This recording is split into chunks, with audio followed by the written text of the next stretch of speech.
wumvise fondasiyo iragiye kuno mwanya ni kwitaho ineza n'indero y'abana bagendana ubumuga bwo kutabona. Ibyo ngerageza kwiga ndabyumva, gusa icyongereza ndagikunda cyane gusumba ayandi makuru. Cyo ni kuba natangiye gukunda nkiri umwana muto cyane, ntaramenya ko ntazosubira kubona. Twagiye kuri diplome y'umwana wacu turerenga mu kigo, yarose diplome y'amashuri yisumbuye, bimwe bita certificat y'amashuri yisumbuye post fondamental, aho yabaye wa mbere mu gisata c'indimi kandi akaba yarose amanota amwemerera kuja kwiga muri kaminuza. Ngendana ubumuga bwo kutabona, hama sanzwe ndi umwigisha muri Ecofopen Blind School, nigisha abana bimenyereza kuva ku myaka 4 kugeza ku myaka 6.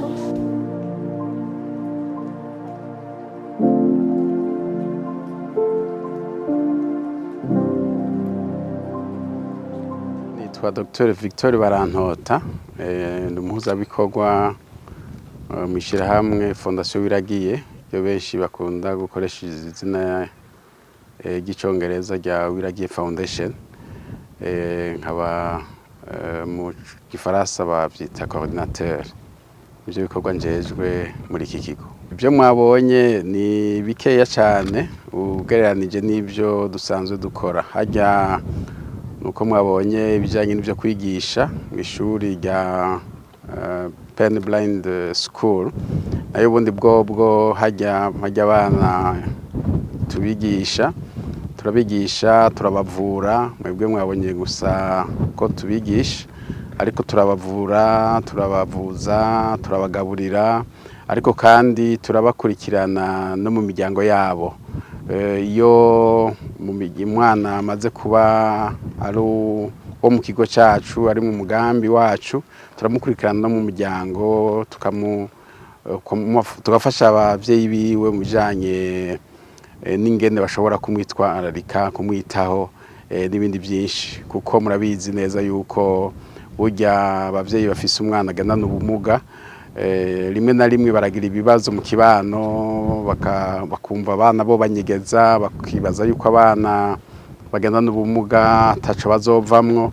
Rero nivyo turabifasha mu kugira ngo abantu bashobore guhindura ivyumviro by'ingene babona abana canke abantu bagendana ubumuga.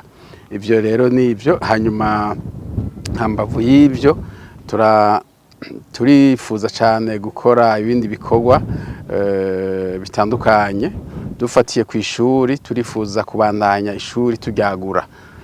Ishuri rihera ku bana bimenyereza, bimwe bita mu gifaransa maternelle, hanyuma tukabandanya kuri école fondamentale, hanyuma muri poste fondamentale harimo poste fondamentale générale na technique. Turifuza kandi rero yuko tworyagura tukagiramo ibisata bitandukanye bishobora gutuma abanyeshuri bashobora kwiga ibyo bifuza, na cyane cyane mu bisata by'ubuhinga, kugira ngo umwana ahejeje ashobore kuronka ibikorwa akora bijyanye n'ibyo kwiteza imbere. Mu bindi bikorwa twifuza gukora ni ibyo gukurikirana cyangwa gufasha abo tuba turamuye. Murabizi yuko turabakira mu kigo tukabigisha nk'abana b'abanyeshuri, ariko haragera igihe bakarangiza amashuri. Mwabonye akarorero, harimo bamwe bamaze kurangiza ko twarabigishije gushika muri kaminuza, harimo bamwe rero bamaze guheza tugaca tubaha akazi kugira ngo bashobore kwibeshaho, bashinge n'imiryango, bashobore gutunga imiryango yabo. Rero ibyo navyo n'ibindi bikorwa twimirije cyangwa twifuza gukora, kuvuga ngo turondere uburyo bw'uko twoshobora kubafasha kugira ngo baronke ibikorwa bakora, hanyuma bashobore kwinjiza, bateze imbere imiryango yabo, bashobore no guteza imbere igihugu cacu. Aha ndiko ndavuga nka bimwe bita centre professionnel, aho hoba harimwo imyuga itandukanye, aho boba bashobora gukora ibintu kwaba ari byo kujisha cyangwa ibindi bintu bashobora gukora, badandaza bakagurisha, hanyuma bagateza imbere imiryango yabo, ndetse n'igihugu kigatera imbere kuko bazoba batanga amatagisi. Mu bijanye no kubandanya tubafasha abana, turafise n'umugambi wo gushiraho kaminuza, kuko muri iki gihe bariga bagaheza poste fondamentale, ugasanga amashuri amakaminuza hari ubu birayagora kubakira. rero twifuza yuko dushiraho na kaminuza izoshobora kuba ifise ubushobozi bwo kubakira. Iyo murumva ko itokwakira abo gusa, yo kwakira n'abandi bavuye mu bindi bigo, kuko murabizi yuko hariho ibigo bitari bike vya hano mu Burundi vyakira abana bagendana ubumuga bwo kutabona, ndetse n'ibindi bigo vyoba biramuye abandi bagendana ubundi bumuga nabo nyene twobakira muri iyo kaminuza. Hanyuma ikindi dutumbereye nuko mubona nk'aha duhagaze kuri uyu musozi hari ibikorwa byinshi twifuza kuhakorera bifatanye n'ivyo nicyo gikorwa cyo gufasha abantu bagendana ubumuga. Twarateguye umugambi muremure cyane wo gushiraho ikibanza cyo kugiramwe imyimenyerezo nico kwinezereza, cyo twitanga mu Gifaransa parc touristique, aho tuzodufise ibikorwa byinshi cyane, ibibuga by'inkino z'abagendana ubumuga, hanyuma tukaba twashizeho n'amazu yo kwakira abantu b'ingenzi, aho abantu bazoza kwinonora imitsi baduga ngaha kuri uyu musozi bavuye hariya hepfo. Tukiyumvira yuko ico kibuga canke iyo parc d'attraction touristique izoba irimwo ibibuga vy'inkino z'abagendana ubumuga zo ku rwego mpuzamakungu, ku buryo muri Afrika ndetse no ku mpuzamakungu inkino z'abamugaye zishobora kubera ngaha. Kandi murumva yuko ari ikintu gihambaye cyane, ni ikintu ciza cyane kuko bizofasha mu gihugu cyacu cy'u Burundi, na cyane cyane dufatiye ku mbono kazoza ya mwaka w'ibihumbi 2040 igihugu cifashe, mwaka w'ibihumbi 2060 igihugu giteye imbere, yuko hazoba kunguko kadasanzwe, kuko abo bantu bazoza baje kwinonora imitsi, izo nkino zizobera ngaha, n'abantu bazoza bazokwinjiza amafaranga mva makungu, kandi igihugu kizogerera koyoko kadasanzwe. Tuzoba twahubase amahoteli atari make ashobora kwakira abo bantu, ariko kandi hazoba ariho cyo no kwita mu Gifaransa infrastructure sportive zitari zike, amapisine yo ku rwego rwa olympique n'ibindi byinshi twifuza gukora ngaho. Murumva yuko twafashe ya mbere mu gukurikiza umugambi wa leta kugira ngo dushobore guteza imbere igihugu, ariko kandi dufashe n'aba bitwa ko bakunda gusigwa inyuma, kuko murabizi yuko hariho icivugo cyuko tanumwe kwe gusigara inyuma mu iterambere. Nabo tubashiremo abagendana ubumuga, nabo bajemwo bateze imbere igihugu. Muca mwumva bariko barateza imbere igihugu, batanga amatagisi, bashobora kuronka amafaranga, bakagura nabi ibintu mu masoko. Murumva yuko igihugu gishaka hatera imbere. Ishuri gigisha abana bagendana ubumuga bwo kutabona riba rikenera ibikoresho byinshi cyane, riba rikenera ubuhinga bwinshi cyane, riba rikenera abigisha babinonosoye canke abigisha bafise ubumenyi muri ivyo, na cyane cyane mu rwa rurimi bana bagendana ubumuga bwo kutabona bigamwo gwitwa braille. Rero turagerageza ku rwego rwacu dushoboye kugira ngo dushobore gufasha, na cyane cyane mu kwigisha abigisha tuba twahaye akazi, kuko baba bavuye mu bisata bitandukanye byo muri kaminuza ziri hano mu Burundi. Ivyo rero vya braille ntavyo biga, tubanza kubibigisha imbere yuko batangura akazi. Ariko kandi ibikoresho mwabonye nk'imashini dukoresha mu gutegura ibitabo, turacariko turagerageza kugira ngo turondere izindi mashini. Ni nk'iyo mashini nyene bababwiye ishobora gufasha abana kwiga ibiharuro. Iyo ntadufise ku by'ukuri, umwana yabivuze kare, biragora kuko abana bagendana ubumuga bwo kutabona ibiharuro kuvyiga bice bibagora. Mugabo barose iyo mashini ikibafasha, kandi ndazi yuko amanota yoba yisumbuye igihe boba bashoboye kwiga ibiharuro hama bakabikora muri ca kibazo ca leta. Rero hariho n'iyindi mashini atariyo gusa yigisha ibiharuro, n'iyindi mashini umwana bafise tablet, umwana bafise imbere yiwe, hanyuma wewe umwigisha ariko aravuga, ivyo byose umwigisha ariko aravuga bikaca guma vyiyandika muri iyo mashini yiwe, ku buryo umwana ashobora kuza kuvyumviriza umwanya wari wose, canke nawe umwana hajya ariko yandika muri rya rurimi rwiwe rwa braille, umwigisha nawe bigaca byihindura bigaca bija mu rurimi rusanzwe nk'igifaransa canke ikirundi canke icongereza. Izo mashini rero zirazimvye cyane, ntaziriho hano mu Burundi, ni mpaka umuntu azirondere mu bihugu byo hanze, biratugora rero ariko turagerageza kugira ngo dushobore kubironka. Turashima Imana ko watanguje iki kigo agaragaza agakoresha uburyo bwiwe, uburyo bw'umuryango kugira ngo ashobore kuronkera ivyo bikoresho naho bizimvye, ariko kandi turakeneye gufatwa mu mugongo. Nico turiko turakora tudodora hirya no hino kugira ngo abafise umutima wo gufasha bashobore gushigikira mu kuturosa izo mashini, mu kuturosa iki na kiriya. Ubushikiranganje bujejwe byo gushigikirana turabushimira cyane kuko buragerageza bukadushigikira muri ibi na biriya, ariko izo mashini ku by'ukuri zirazimvye ntiturazironka. Mugabo turiko turagerageza uburyo bwose kugira ngo namba uwo ushobora kudufasha, namba kumbure hari ko vyogenda kugira ngo dushobore kuronka izo mashini. Nagomba ku by'ukuri banze nshimire washinze cyangwa watanguje Musumba Holding n'amasosiyete yiwe yose, kuko yakoze igikorwa ciza, igikorwa cyo kwitaho abandi, igikorwa cyo kwitaho abantu bafise uburyo buke. Ni ikintu kidasanzwe. Burya nuko abantu benshi canke abaguze atunga benshi batavyitwararika.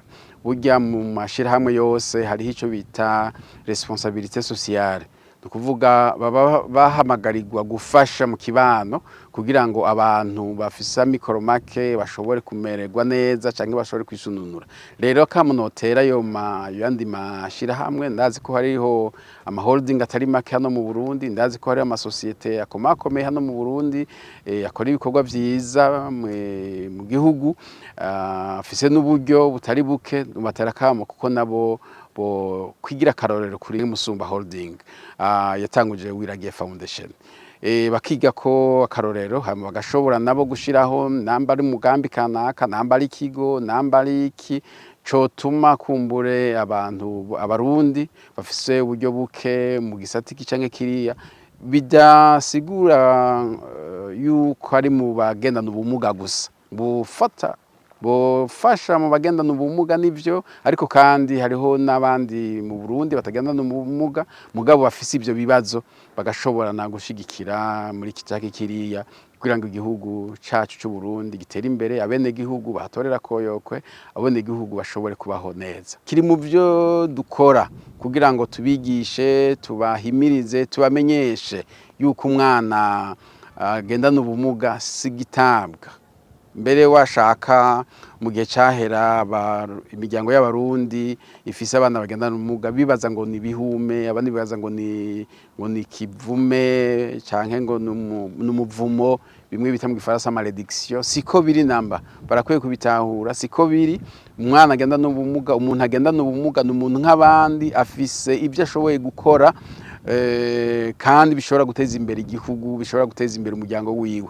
Mwababonye abigisha bagendana ubumuga bwo kutabona, je ndabazi abandi bamugaye bakora ibintu byinshi cyane.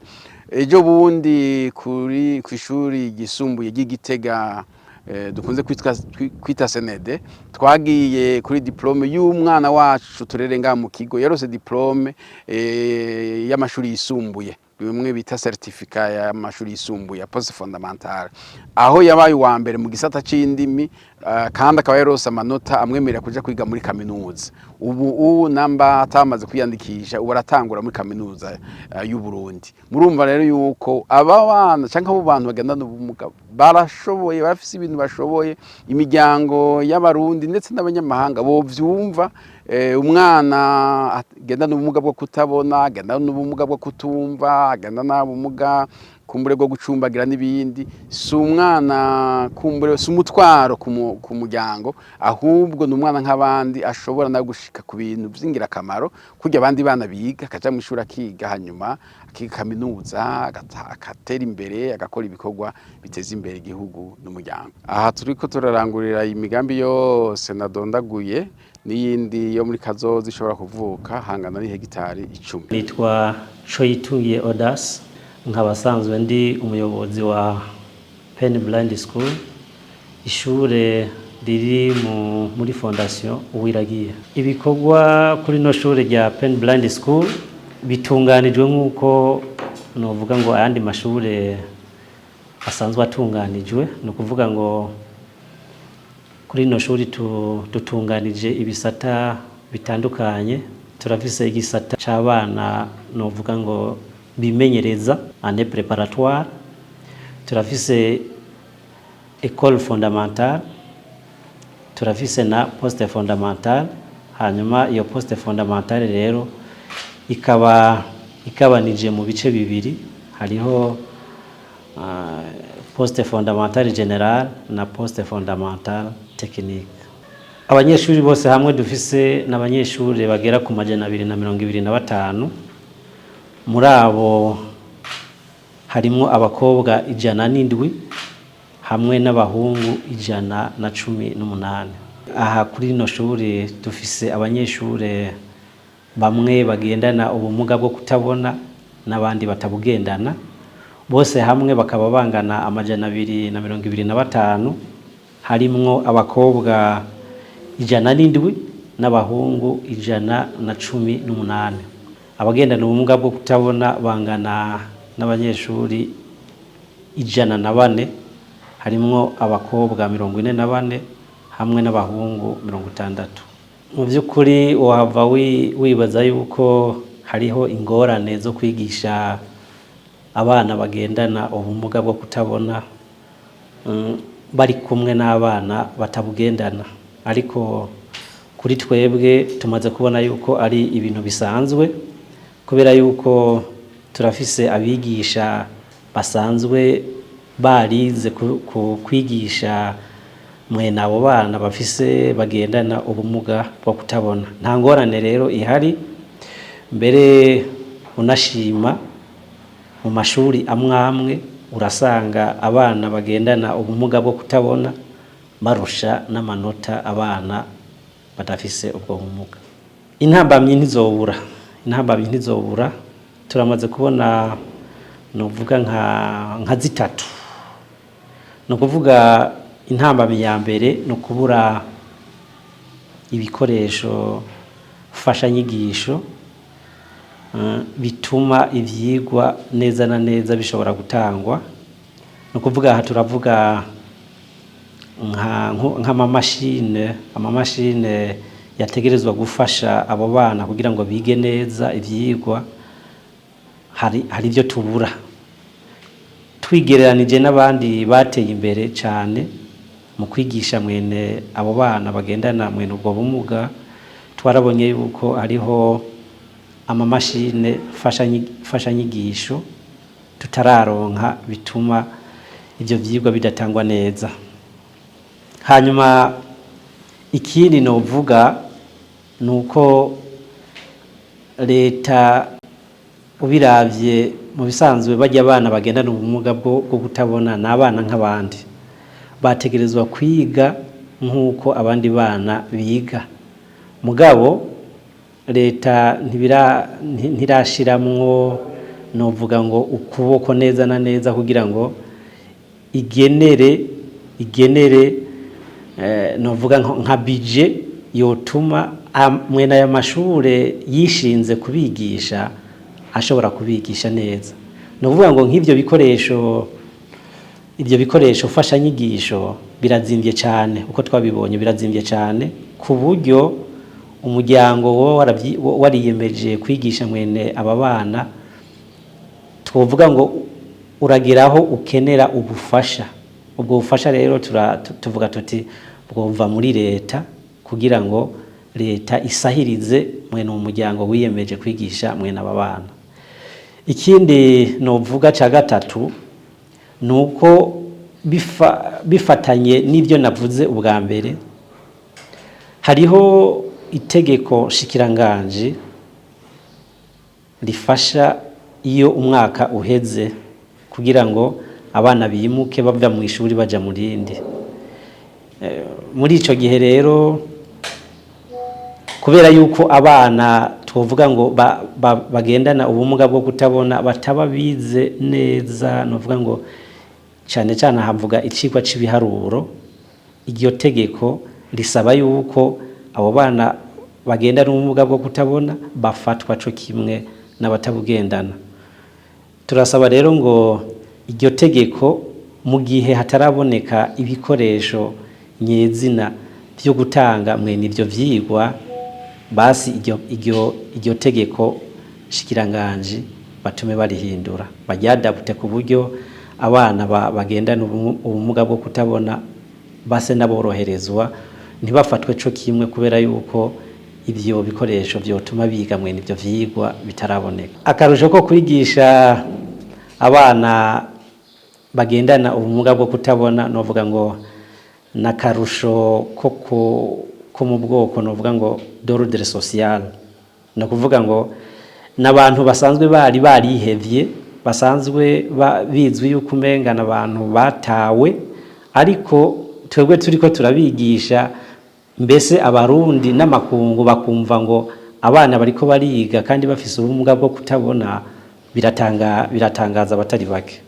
Rero akarusho nuko bamaze kwibona nkuko ari abana nk'abandi, hanyuma bakabona yuko bashoboye, mbese bashobora no gushobora abana batagendana ubwo bumuga.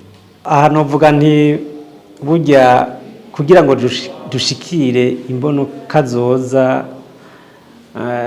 y'ibihumbi 2040 y'igihugu cifashe n'ibihumbi 2060 y'igihugu giteye imbere, nk'uko nyene icubahiro umukuru w'igihugu yabidushikirije twebwe twese abarundi. Ni kuvuga twebwe mu gisata c'indero dutegereza guterera ku buryo buboneka. Muri iyo ntumbero nta utegereza gusigara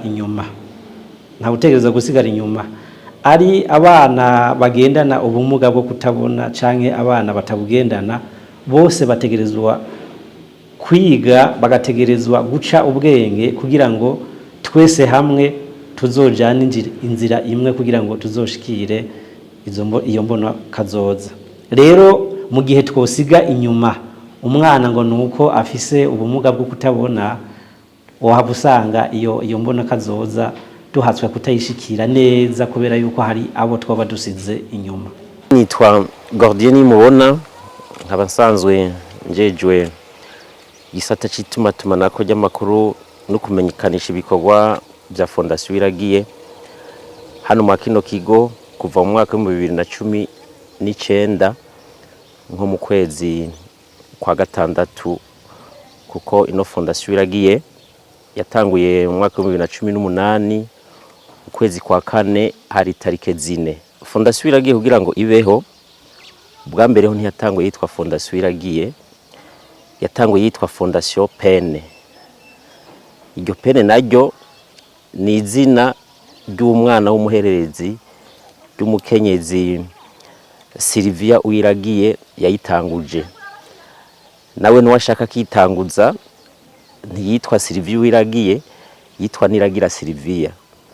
Mugabo amaze gutanguza bino Fondation akabikora, akabona uko biriko biragenda, akashigikirwa n'umushinga ntahe wiwe. Umushinga ntahe wiwe niwe asanzwe yitwa Uwiragiye. Babonye ibikorwa bitangujwe n'umukenyezi mu muryango bagatangara, yarakoze ibishoboka, aravyumvisha umuryango wiwe, na cyane cyane umushinga ntahe wiwe yitwa François Uwiragiye. Agiye imbere baca baramushigikira. Ubwa mbere yitwa Fondation Pen, baca barumvikana bararihindura nk'umuryango, batireka rero tugire Fondation ice tuyitirira umuryango, twese duce twitwa ba Uwiragiye. Niho haciye hava Fondation Uwiragiye. Ubundi bwo iyi Fondation yatanguye yitwa Fondation Pen. Wumvise Fondation Uwiragiye kuno mwanya, ubwo nyine uca wumva ko ni kwitaho ineza n'indero y'abana bagendana ubumuga bwo kutabona. Niryo hangiro ry'umukenyezi Uwiragiye Sylvia. Nsubiye inyuma gatoyi mu kugira ngo agire kino ciyumvira, ibikorwa nababwiye ko yatanguye mu kwa kane tarike 4, yari yabitanguye nko mu bihumbi 2015. Mugabe ico gihe ntiyari bwaronka habikorera neza. Yarafasha abana bo mwibarabara bajya bagowe, akaja mu bitaro bitandukanye gushira ibifungurwa abagwayi. Aha nibaza abavyibuka twaragiye nko mu bitaro vy'Ingozi mu Kayanza, hari igihe dushira ibifungurwa abantu bari bahagwariye kubw'uwo mutima w'uwo mukenyezi. Guhera rero ico gihe vyagumye bimukorako buke buke. Hageze rero aho mwibarabara ahura n'umwana afise ubumuga bwo kutabona canke umuntu akuze, muri we yariyumvira ati none uwo muntu abayeho gute, kazoza kiwe nakahe. Gutyo mw'ivyo bikorwa by'ubufasha na cane kuri bantaho nikora acakogwako cane n'umuntu agendana ubumuga bwo kutabona, iciyumviro cyuko yoca agira fondation kugira ngo abo bana abafashe gica kiraza.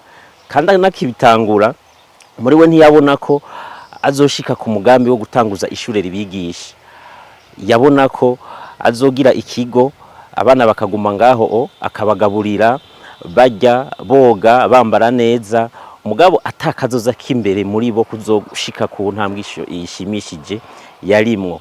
Gutyo rero niho haciye haguma haza ivyumviro vyinshi vyuko ahubwo hoba ishure ariryo ryitwa Pen Blind School, ryoca rishobora kwigisha aba bana bagendana ubumuga bwo kutabona.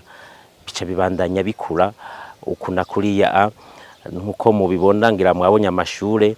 Nizera ko nimwegera nk'umuyobozi atwara iryo shure arabaza kubabwira vyinshi uko iryo shure risanzwe rikora, uko abanyeshure rifise vyinshi araza kubibabwira bijanye n'ivyo shure. Ibikorwa vya fondation rero Uwiragiye vyaciye biguma kw'iyo ntumbero ahanini yo kwitaho abana bagendana ubumuga bwo kutabona. Ku mwaka fondation Uwiragiye igatunganya igikorwa cyo kuja mu ntara kurondera abo bana batoyi bagifise mu myaka guhera kuri 5 canke 6, kuko ni nabo shingiro rya fondation Uwiragiye. Abana bagendana ubumuga bwo kutabona ni kuvuga ni wo mutima wa fondation Uwiragiye, kuko igomba kubabonera aho batabona kugira ngo nabo bumve ko ari abana nk'abandi, bashobore gushika kuri kazoza keza nk'akabandi. Kuko kera murazi ko umuntu yibarutse umwana agendana ubumuga bwo kutabona bamunyegeza inyuma y'inzu, ntibabona ko yoja kw'ishuri. Ariko urugero tugeze ko murabona ko ubu abo bana biga bakaba bambere bagasumvya n'abandi bana tabwo bumuga baba bagendana. Jewe nk'ujeje kumenyesha amakuru mwa kino kigo, ibikorwa biri gutandukanye. Nababwiye ko hariho ishure, ahanini umuyobozi w'ishuri ari hano aza kubabwira uko bitunganije. Hariho urwego rwa coordination muri Uwiragiye Foundation, ubwo nago ruba rurafise umuhuzabikorwa aruramutswa akamenya ni wajejwe ibikorwa vyose birangurirwa muri Fondation Uwiragiye, ni nawe abazwa imigambi yose itunganywa na Fondation Uwiragiye. Haca haza rero n'ivy'ishure, hakaza n'ibindi by'ubworozi tukora hano kugira ngo dusahirize ukuna kuriya. Hariho ivy'uburimyi, ivyo vyose bica bitunganirizwa ku rwego rwa coordination hano muri Fondation Uwiragiye. Fondation Uwiragiye ntiyatanguye ifise imbere yuko izo somesha canke izofasha abana batagendana ubumuga bwo kutabona, kwari uko yitaho umwana agendana ubumuga bwo kutabona. Ariko nkuko mubizi, murazi ko leta ifise umugambi w'indero idakumira. Leta nayo ikaba yarahimirije cyane ko mwene ibi bigo ahubwo bitokwisunga cyane kwigisha abana bafise ubumuga muri rusange, ahubwo baba babagiriye ikumirwa ahubwo rikomeye cyane, ico bise inclusion. Niho havuye uwo mugambi yuko natwege ngaha muri Fondation Uwiragiye ahubwo babana bagendana ubumuga bwo kutabona batoguma ari bonyene, ko ho shigwa mu ngiro uwo mugambi wa leta w'indero idakumira. Gutyo umwana agendana ubumuga bwo kutabona akigana no utagendana ubwo bumuga. Duca tubona rero tuti ikibereye kw'iri shuri nko muri Fondation Uwiragiye nuko uwo mugambi leta iduhimiririza natwege ngaha muri Fondation Uwiragiye twawushira mu ngiro. Gutyo ishure, ubuyobozi bw'ishure buca burabishira mu ngiro. Kuno mwanya rero abanyeshuri bagendana ubumuga bwo kutabona n'abatabugendana barigana, kandi kimaze kugaragara nuko mbere abo banyeshuri bagendana ubumuga bwo kutabona bakunda gusumvya abatabugendana.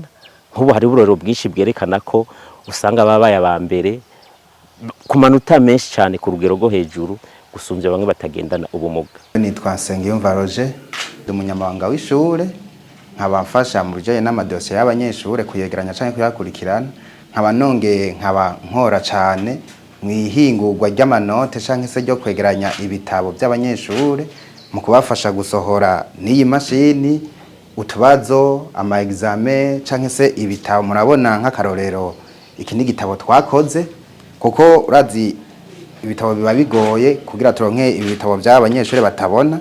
Rero iki ni igitabo nk'akarorero cyo mu mwaka w'indwi twashoboye gukora mu manoti y'abatabona kugira ngo nabo bashobore kuyaronka vyoroshe, tukaba twakirose tugikoresheje iyi mashini mubona ngaho imbere yacu.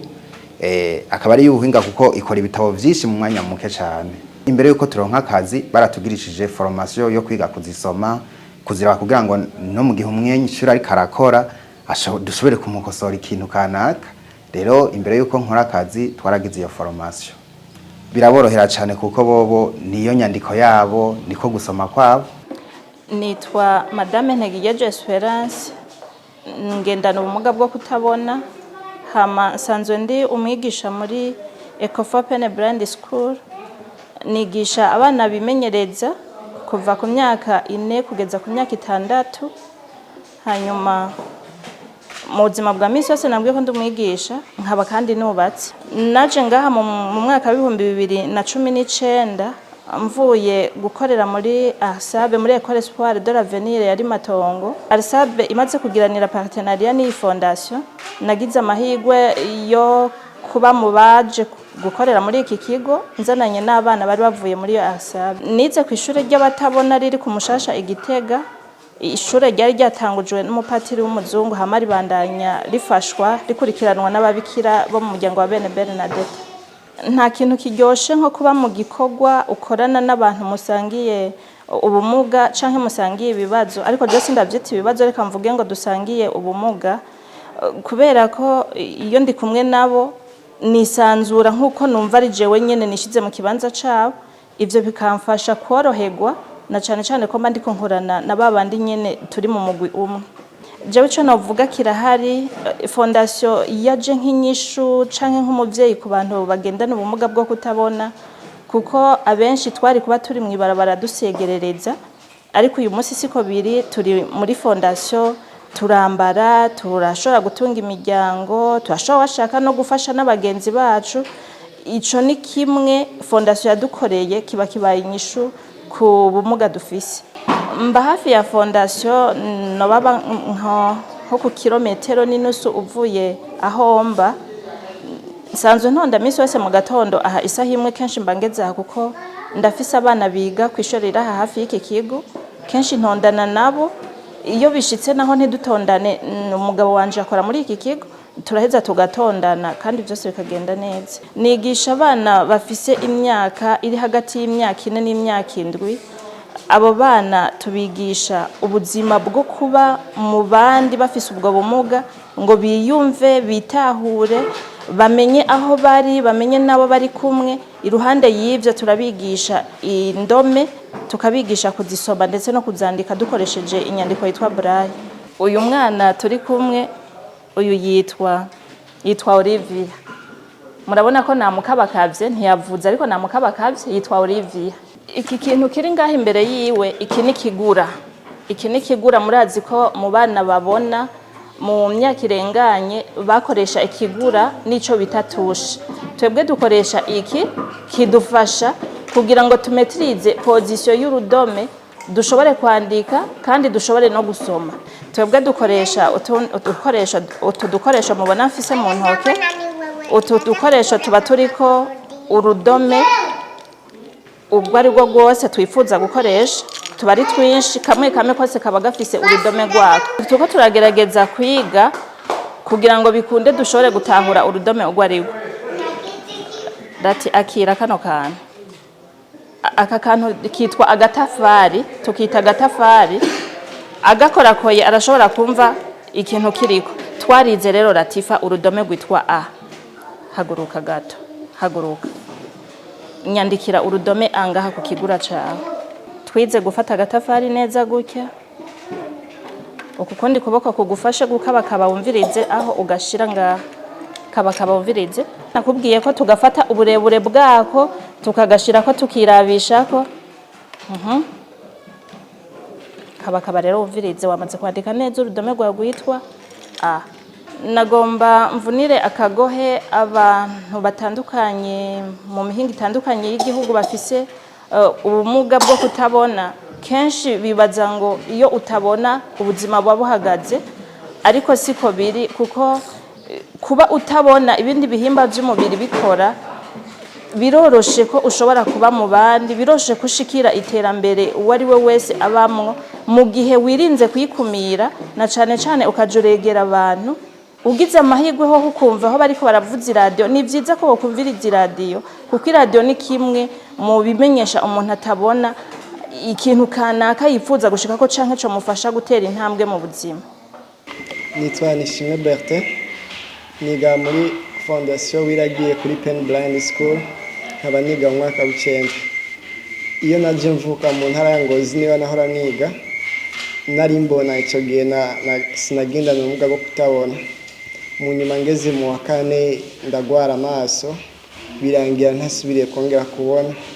Niko kurondera ahantu nshobora kwiga byaragoranye cyane. Mu nyuma numva ko hariho umumama akeneye abana avuza, abavuje bakize bagasubira muhira, abo bidakunze naho agazoca ashobora kubigisha. Nanje rero nabaye mwabo bumvise ibyo onya. Umunsi wa mbere turaza turabonana, aratubwira n'igihe azoca agarukira kudutora. Tugarutse rero aratuvuza tukimara gushika muri fondation. Icyo gihe twari turi mu Kibenga, aratuvuza hama je nabaye mu batashoboye kugirirwa amahirwe yo kongera kubona.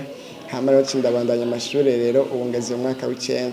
Iyo bavuze kwiga aha turiko turiga education inclusive, twiga twese tuvanganye muri classe 9e, harimwo ababona n'abana batabona. Rero programme ntabwo ihinduka.